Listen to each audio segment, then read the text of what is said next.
Good evening, everyone.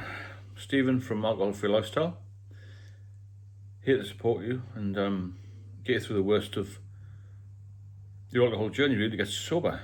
I do one-on-one mentoring. If you're interested, there's a link in the description. I want to talk about a year that I had when I was roughly 33, 34. And I was living in Epping. I had a decent job in central London, in the police then. And my wife was, at the time, ex-wife, was very, very against me drinking because I was maybe a bit extreme. However, it was quite a funny story in a way, but she had quite a good job in finance. She said, I've got this chance to go up to Nottingham. I can take my daughter with me, childcare is up there with her parents. I'll be working up there from Sunday night to Friday. You know, shall I go and take it as a promotion or something? Or will you be upset if I'm not here? That's why it's funny. I thought, well, I pretend to be upset. But I thought, wow, this is my opportunity to get on the drink. So I pretended to be a bit, I'll miss you and all this kind of. Anyway, she went. I thought, wow, this is good. I had a dog then called Major. It saved my life in the end, actually, Major. But and Susan went in this job she got, which was a whaler, for about a year. I thought, wow, I'm going to hit the booze.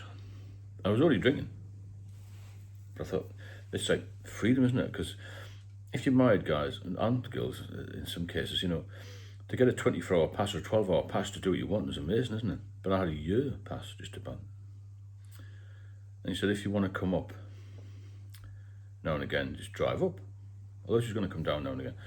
I said, oh yeah, I'll do that. But I didn't do that because I've just made up weary stories about working and car breaking down and all that. But that's all in the past. But the main basis of the story is how much I was drinking then. I was drinking quite a bit on the days off. And I thought, well, the chains are off, aren't they? Because I'd been single again. And so I stocked up the house with booze. I live very close to a pub called the Forest Gate in Epping. Epping's in the news for the wrong reasons at the moment. But Epping is a lovely place. It's right on the end of the Central Line underground, so you can get in the West End where I used to work easily. There's a few good pubs in the high street where there's bands playing a bit of music and all that sort of thing. The world's my oyster, isn't it? Another late bar, I can't remember the name of it now, it was up at 1 o'clock in the morning, where Paul Gascoigne used to go. It's quite an affluent area. We were poor relations, to be honest, in Epping. However, it was a good chance for me to get on the booze, so I booked some annual leave here and there, and I thought, well, I've got to plan this. And I hit the booze so much that my recovery time was taking longer and longer. Even though I was still young and fit at the time. And I would get up. And then that's when really the hair of the dog started sometimes. When I knew I had like a few days off in a row. And I feel so rough in the morning. I mean, I wasn't drinking all the time, but I was drinking regularly, but not like 24 hours I'm talking about. I was on a few days off, a few days where I was just having a few, but my heavy drinking really started then because I was on my own. I had a little bit of cash, but that was run out, so I kept going to the cash point with credit cards and stuff, you know. I got the bureau de change and writing checks out and stuff. And it got out of control. It really did. And then she sort of said, I'm going to come up, and I didn't go up, and it was causing all sorts of domestic difficulties. But my point here is that when I was on my own, it was like, I don't know, the best way to describe it is it's a chance to drink without anybody realising. And this is what happens on holiday sometimes. So I used to have the odd hair of the dog. And if you start early in the morning, then you're going to drink all day. And I wandered down to the pub. It opened at 11. Now a few more. It was the summertime when I first started this. And I'd sit outside a pub and I think, oh, I'll just go to the West End. Get a train in by the underground. Get off Oxford Circus, and there's a couple of pubs around by, there's one sort of London Palladium. I can't remember the name of it. There's one further down top of Carnaby Street called the Shakespeare's Head. Oh, the other one was called the Argyle Arms. That's what was near the London Palladium. Shakespeare's Head. Then I used to go to another one called the Clachan. That was at the bottom of Kingly Street, next to Carnaby Street. That was at my local Red Lion. Sometimes I used to go in the City of London to a pub called the City of York, where a Geordie couple ran it. Debbie and Gordon, had a few pints with them, got the free beers. and then I just wander around the West End. And my drink at the point, I was drinking 20, 25 pints a day regularly on my days off.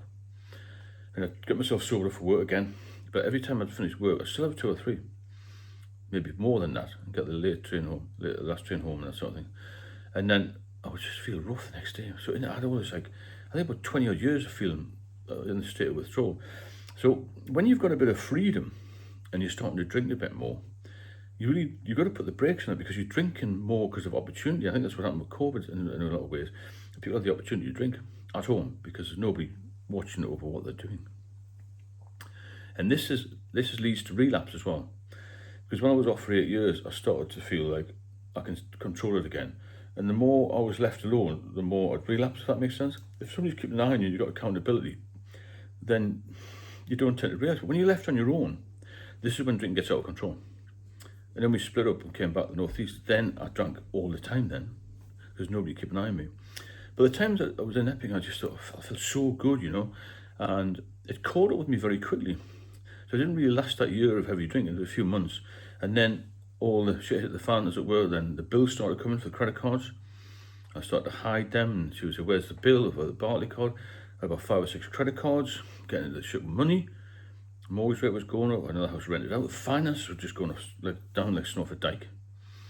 And my health started to deteriorate a bit then. As you know, I didn't feel particularly well.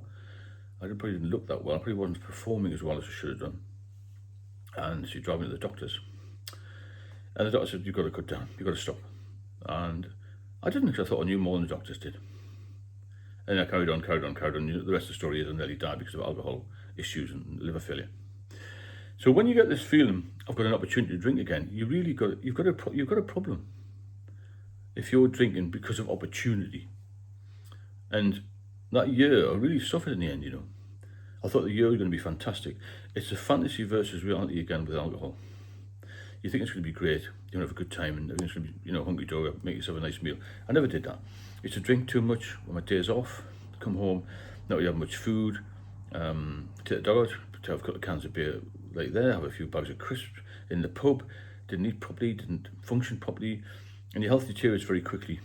And then I think that's that year, when Kate was 2, I think my whole world started to crumble a little bit, because then the anxiety started, and I felt a little bit weary on the underground. I didn't feel particularly good driving when I'd had a skinful, but I kept trying to put a lid on it, and I could do it a little bit, and then it would build up again. So you've got to watch this thing when you're left alone. You've got an opportunity to drink more. This is why a lot of people who go on business trips relapse, because there's nobody there to keep an eye on them. I also had a bit childish that, but you feel a sense of freedom when you just go to the bar, don't you? I didn't go away on business very much, but when I had time on my own, I used to go away a little bit, just for a trip to go up north or something, get the train up, go out to Newcastle and have a few drinks, and a few drinks. Couldn't just have one. I couldn't just go up to my parents and have a cup of tea when I got there. I'd always have 5 or 6 pints in Newcastle, numerous pints on the train on the way up, probably a couple before King's Cross, and so it went on, and it never stopped. And I'm surprised in my life today, the amount of alcohol that I shoved down my neck. I didn't drink spirits, it doesn't make any difference. As I said before, 8 cans of premium lager is the same as just over half a bottle of vodka. If you turn up at somebody's house with half a bottle of vodka, I think you've got a problem. Bring a few cans around, it's normal, isn't it? It's a totally different ball game when you start to get this continuous like for it, or not craving, but you need it more. The first thing you want to do is reward yourself with a drink. So you go to work maybe a bit anxious. Work's a struggle for a lot of people. I mean, especially in the building trade, construction. Any job's hard when you're hungover. And then in some jobs you can go for a drink during work. I mean, the guys used to work for the press, printers and things like that. They're always on the drink. They didn't last long, They died in the late 40s because they had a few pints at lunchtime. Lunchtime is early in London, 11:30, and then they go back to work. I work about 6 o'clock. Go to the pub, have a game of darts, and be there still there at 11 o'clock. And the whole life was just one vicious cycle of drinking, working, a little bit of sleep, drinking, working, a little bit of sleep. Weekends off, drinking more. And look at bank holidays. All the people do in the UK is drink more. So being left alone is the worst thing in the world if you're a heavy drinker. Because when you're on your own, you've got more opportunity to drink. As simple as that. So some people might call it, the ball and chains at home, the wife or whatever, the husband. But it makes you accountable.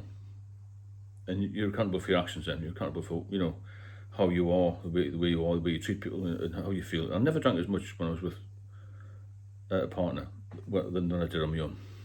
And it's a really dangerous place to be, totally alone, because you feel unrestricted then.